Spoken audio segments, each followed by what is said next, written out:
Bonjour et merci de votre fidélité. Il est tout juste 13h sur Oula, c'est l'heure du journal. Voici le sommaire.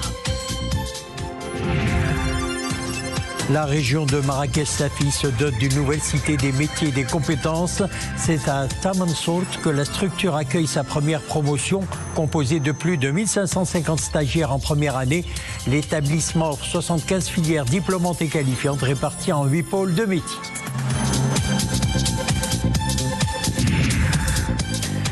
À suivre aussi la résilience des agriculteurs de la province de Larache. Grâce à l'opération d'aide, ils se tournent vers les cultures printanières. L'opération porte aussi sur la distribution d'aliments pour bétail au profit des éleveurs affectés par les crues.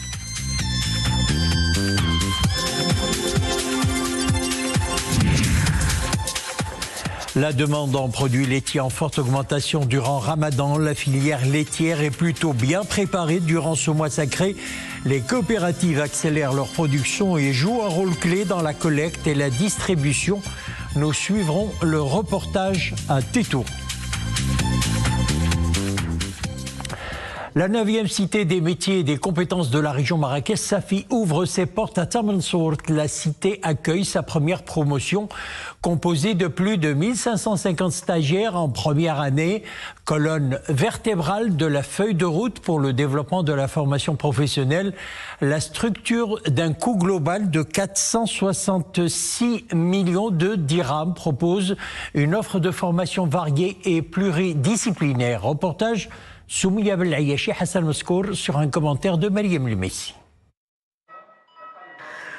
Première immersion pour ces stagiaires en formation de santé bucco-dentaire. Dans cet atelier flambant neuf, ils découvrent les bases d'un métier qui façonnera leur avenir professionnel. Comme eux, ce sont 1550 jeunes qui ont été admis à la Cité des métiers et des compétences Marrakech-Safi au titre de cette année. Ils représentent la première promotion de la cité.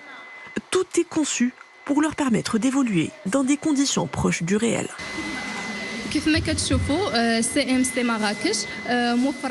Nous disposons de tout le matériel nécessaire pour mettre en pratique nos apprentissages.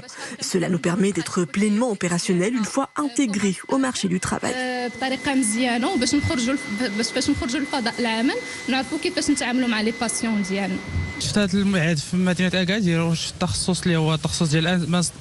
Je viens d'Agadir. Mon choix s'est porté sur la filière installation et maintenance biomédicale, un secteur d'avenir très recherché dans le monde du travail. Grâce à cette formation, je suis sûre d'acquérir les compétences techniques nécessaires pour exercer. 9e des 12 cités aujourd'hui opérationnelles à travers le royaume, celle de Tamansourt est le symbole d'une nouvelle génération d'établissements de formation professionnelle, capables d'accompagner les jeunes à révéler leur plein potentiel. Cette cité inclut à ce titre une offre de formation de 75 filières entre diplômantes et qualifiantes, dont les 2 tiers sont nouvelles et le tiers restructuré suivant le nouveau modèle pédagogique en tenant compte des nouvelles exigences des métiers. Et elle inclut également une maison des stagiaires d'une capacité de 500 lits et couverts pour y faciliter l'accès pour les jeunes qui viennent en dehors de Marrakech.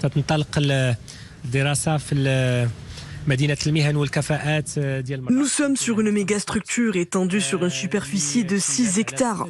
Il a été conçu pour une capacité annuelle de 3000 places pédagogiques par an. L'offre de formation y est variée et pluridisciplinaire et surtout en adéquation avec les besoins de l'écosystème économique de la région. La Cité des métiers et des compétences de Marrakech-Safi ouvre ses portes dans une ambiance empreinte d'enthousiasme. Une nouvelle génération d'établissements qui promet des trajectoires professionnelles prometteuses. Toutes convergent vers un même horizon, une employabilité assurée. Direction à présent la province de Larache. Les agriculteurs reprennent doucement leurs activités. Ils comptent aussi les dégâts causés par les crues de l'Oued Loukos. Pour sauver la saison, ils se tournent vers les cultures printanières grâce au soutien spécial qui leur est accordé. Hamza Al-Khdar, Yassine Laouni et Sofia Fegrout.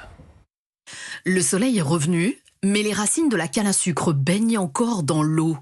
Signe que la saison sucrière a déjà un goût amer. Commune de Ouled Ouchie, dans la province de l'Araïch.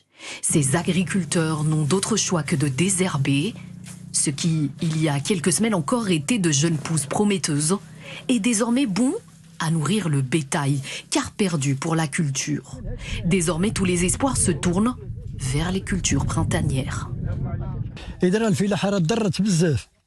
Nous avons subi beaucoup de dégâts, certains ont même tout perdu. Les cultures maraîchères et les céréales ont été détruites. Aujourd'hui, nous misons sur les cultures printanières. Les crues ont endommagé nos cultures. Les jeunes plants à canne à sucre et céréales sont perdus. Mais nous allons nous rattraper avec des légumineuses, par exemple. Ceci grâce au soutien qu'on nous accorde. Un soutien qui concerne aussi bien les agriculteurs que les éleveurs, à travers une opération de distribution d'aliments pour bétail. Selon les données préliminaires de l'Office régional de mise en valeur agricole du Loukous, l'opération devrait bénéficier aux éleveurs de près de 24 000 têtes de bovins et 35 000 têtes d'ovins. Une intervention dans le cadre des mesures d'urgence destinées à soutenir les exploitants touchés. Concernant la production végétale, un programme d'aide de 300 millions de dirhams pour les cultures printanières a été mis en place. Également, un programme pour l'approvisionnement des éleveurs en alimentation pour bétail est en place. Par ailleurs, 7 milliards de dirhams sont alloués à la réhabilitation des installations agricoles et des voies lourdement affectées par les inondations. Parallèlement, les autorités poursuivent le recensement des surfaces agricoles endommagées par les crues. L'estimation provisoire est d'environ 19 000 hectares touchés, un chiffre qui pourrait être revu à la hausse. Direction à présent le Liban, où de nouvelles frappes israéliennes dans le sud du pays ont coûté la vie à 12 personnes. Israël affirme avoir visé des centres de commandement du Hezbollah et du Hamas palestinien. Les frappes israéliennes ont ciblé plusieurs endroits de la vallée de la Beqa. Elles ont tué 10 personnes et blessé 24 autres, c'est ce qu'a déclaré le ministère libanais de la Santé. De son côté, le Hamas a affirmé que 8 membres du groupe qui participaient à une réunion dans l'est du Liban ont été tués dans les frappes israéliennes.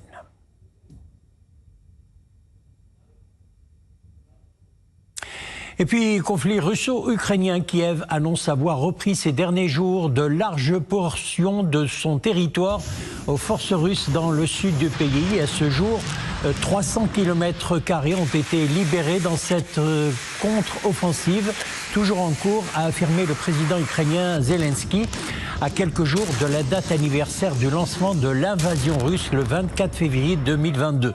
Les récentes négociations directes entre Kiev et Moscou, sous médiation américaine, bloquent sur la question du sort du Donbass, grand bassin industriel dans l'est du pays, aujourd'hui presque entièrement occupé par les forces de Moscou et que Kiev se refuse à abandonner.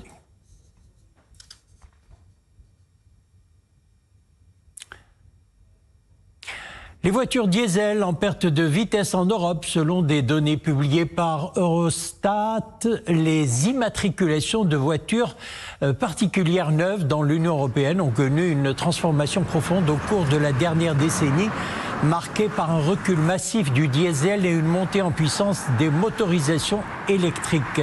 Le nombre de véhicules diesel neufs immatriculés hybrides inclus a chuté de 67%. Les immatriculations de voitures à essence, y compris les hybrides, ont en revanche progressé de 60%.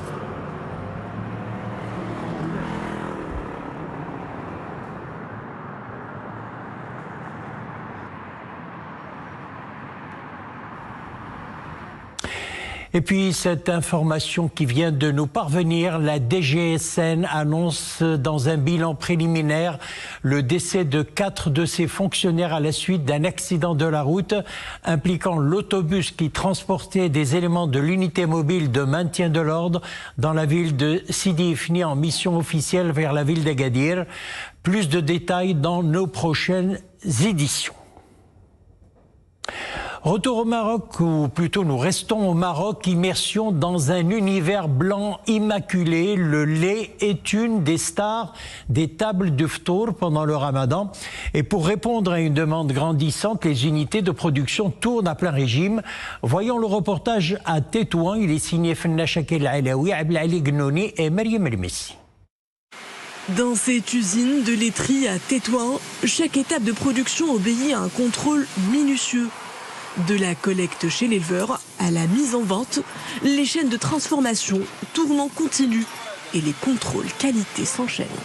De quoi garantir fraîcheur et disponibilité. قدرنا نوفروا جميع المتطلبات ديال السوق فيما يخص Nous disposons de stocks suffisants en yaourt, lait et dérivés. Tous les contrôles ont été effectués pour garantir la qualité et la fraîcheur des produits. Cette année, la production laitière est abondante, portée par des précipitations favorables.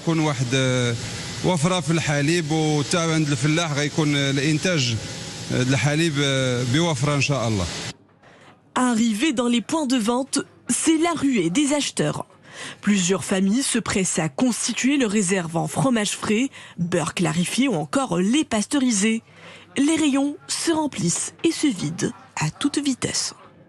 الحمدلله وفرنا هذا العام وفرنا جميع الستوك ديالنا بالنسبه للزبده للسمن المتطلبات ديال الزبناء كتجبان. Les produits les plus demandés sont le beurre, les fromages frais et le lait écrémé et demi-écrémé. Pour assurer un approvisionnement régulier en ce mois de grande consommation, nous nous sommes pris d'avance pour garantir la suffisance du marché local.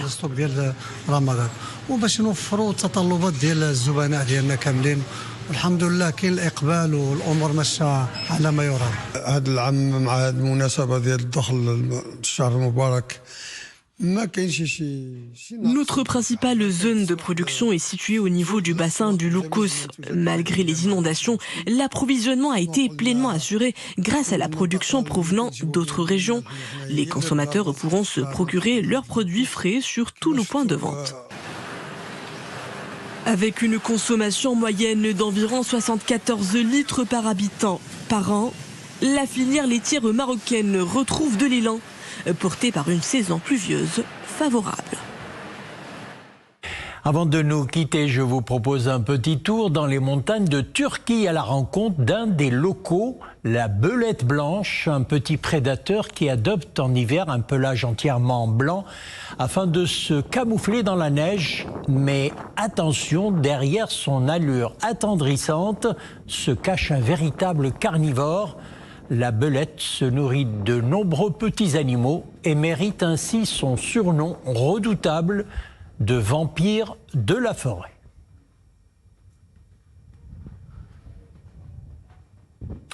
Voilà, c'est la fin de notre édition. Merci de l'avoir suivi. Dans quelques instants, le JT en espagnol. Excellente fin d'après-midi et à bientôt.